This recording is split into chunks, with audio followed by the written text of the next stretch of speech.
Hey guys, last episode I kind of talked about how Obi was super active, which was abnormal for him, and kind of acting a little psycho, and he didn't want to cuddle with me or anything like that. He really was not eating greens at all, if not very little. And actually, after I posted that video, he continued to decline, almost hardly eating anything at all, other than maybe fruit because it's so sweet and he enjoys it. So he didn't want to cuddle. He was in his cave a lot for half the day, every day. So he would be up and kind of psycho in the morning. And when he would come, he would try to run out to me. He would constantly be trying to get out of his cage. It was almost like he knew he didn't want to be in his cage. Maybe it's because he didn't want to spread anything. I don't know. It was kind of weird how he was acting. I've never seen that. So he was super active, but he wasn't ever acting relaxed. Oftentimes he'll lay up on his rock and he will like stretch out his legs, like do a sexy leg and show that he's really relaxed. He wasn't doing that. So you could tell he was not ever fully relaxed. He still is on the skinny side, but he is actually starting to eat now and he's looking really good and he's really showing interest in food. And like this, he wouldn't do that on his own. Went on for about 8 days and he just continued to decline. And like I said, his behavior was different. He wasn't wanting to cuddle. He wasn't interested in interacting with me. He would sleep in the cave for half the day after being like psycho all morning, which wasn't normal for him. He's very active. He likes to be out. He likes to be active in his tank, but not psychoactive. Like he doesn't climb up on the vents usually or up here or up there like he was before.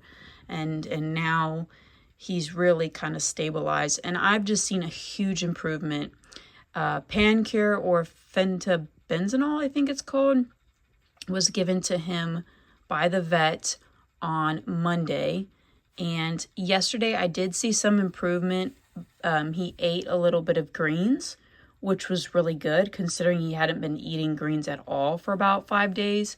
But today I've seen the largest improvement. He still went in his cave, but he came out and yesterday he really slept mostly all day, but he still ate some greens. And today he came out, he was active, he was biting into his food, and there was just a huge improvement. He actually cuddled with me earlier. His version of cuddling is kind of like laying on my hand and, rubbing up against me and things like that. He would stretch out his leg on his rock and kind of relax. There were huge improvements, and I really started to see him coming back to me. And what I mean back to me is like himself, the normal Obi that I know. But obviously he wasn't feeling good last week and he becomes more antisocial with me and he couldn't communicate with me. But so I guess his way of communicating was running around like crazy and just not feeling good or sleeping all day. There was no in between, and not eating, of course. I don't think pinworms in particular affect all reptiles the same. He's a baby, so maybe it affects him more. Not sure what he's doing. He's funny. But my bearded dragon, Jack, she would have pinworms, but I wouldn't know. She would show no side effects. I guess it's because she was an adult. She had a really strong, healthy immune system and it wasn't compromised. And then when I would have her yearly checkup, I would treat for parasites. And she ate bugs all the time, so she would get these parasites, every couple years. It was normal for her because she was an insect eater. So, I think Obi's immune system was just compromised because he was stressed from the traveling, being at a different location at my dad's, and of course, being stuck in the passenger dashboard in my car, which the last video goes over that. And so all of those stressors really affected him. And that really broke down his immune system. And of course, because he was eating worms, he probably had small bit of parasites and they just probably overtook his body. Who knows? But for sure, it was making him not feel well. For many reptile owners, I don't think they would notice any difference other than him eating less. But the other behavioral changes that I'm mentioning is important, and I knew something was wrong, but I didn't know what. Obi will not be given worms anymore. He doesn't need it. He's an iguana. The Cuban rock iguana is very closely related to the other rock iguanas and also the green iguana. In fact, they have had evidence of a green iguana breeding with a Cuban rock iguana. So there is a possibility that they're able to breed, and because of that, I think it's just important to take note. He's crawling. I don't know if you can see him right there. It's important to note that green iguanas are primarily vegetarian, so he doesn't really need insects. 7 to 10% of his diet is okay, especially when younger, but we're just not going to mess with that. It's not worth the parasites. Obviously, they have affected him much differently than my adult bearded dragon, when she had them. And so, it doesn't make him feel good. It doesn't make his body feel good. Even the vet mentioned that most of the time, if you do a fecal on a reptile, the chances of them having a parasitic infection is really likely. He's almost always sees worms. And he even asked me, do you want to treat for this? Because the stress might not be worth it, giving him the medication. And at the end of the day, I said, yes, it's worth it. My vet didn't know if the traumatic event of him being in the dashboard of my car was causing an effect on him, or if that was the stress. And I said, in the beginning when I first got Obi and interacted with him, he was very scared of me. He was stressed and everything like that. And he still did fine as a baby. I think that he can deal with stress just fine and bounce back, and that something else is taking him down, since it's been 8 days since the event of traveling back home and everything. So at my dad's, I did see an appetite decline, but it definitely wasn't significant enough. It's not uncommon for reptiles, especially adults, to go off food.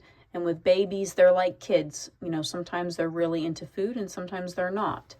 And I did see a decline, but it wasn't a red flag. The next week when I got home, eating little to nothing was a really red flag, because, it went from an orange to a red flag, because babies can't just eat nothing. They're growing. They need to eat. And a couple of bites of fruit is not going to sustain him calorie-wise or for growing. And so as that progressed, it hit to the 8-day mark, I think I called the vet around 5 days. It was 5 days, and I just saw it progressively getting worse. Called the vet, made an appointment, got into the vet about, I think it was 4 days later, 4 or 5 days later. The vet was very busy from the holidays, and it had to wait over the weekend and everything like that. So that's why, you can't wait till things get horrible, I guess, because you have to, one, get into the exotic vet, which can take time. So, and also reptiles can decline really fast. Thankfully, he's a fighter and really hardy. Let's see if I can come a little closer here. He's active and alert and happy.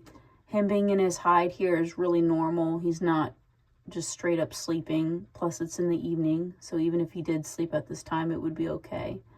But I'm just blessed he's feeling well and eating something, to even, have a quarter of what his appetite was before is really lovely. And I wanted to make this video because it really shows that parasites can affect different species and differently, and also the age of the animal matters. And don't let a vet tell you that, it doesn't. Most animals live with parasitic worms, and they're fine as long as it doesn't get out of control or their immune system doesn't drop. Treat them anyway. Go with your gut. Know your animal. Understand their behaviors. Obi and I have spent so much time with him that, you know, I really understand his behaviors and how he feels and what he likes and dislikes. And, you know, seeing him have that drastic change in behavior really is what showed me that something was wrong. And seeing his incredible improvement of behavior, you know, he was treated for parasitic infections on Monday morning and it is Wednesday afternoon. So just to see this huge increase in behavior shows that, you know, killing off those worms that are in him is making him feel a lot better. Now, the fight's not over yet. Parasites, you know, the pan-cure kills the worms, but it doesn't kill the eggs. So there were eggs in his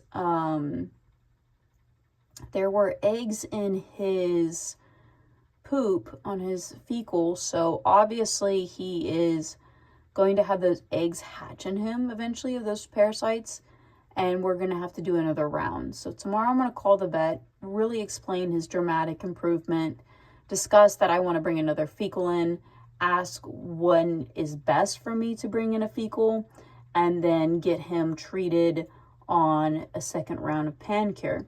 Usually they recommend to wait up to a week so we can have those eggs hatch within him and then have the parasites killed off for that second round. That should do it.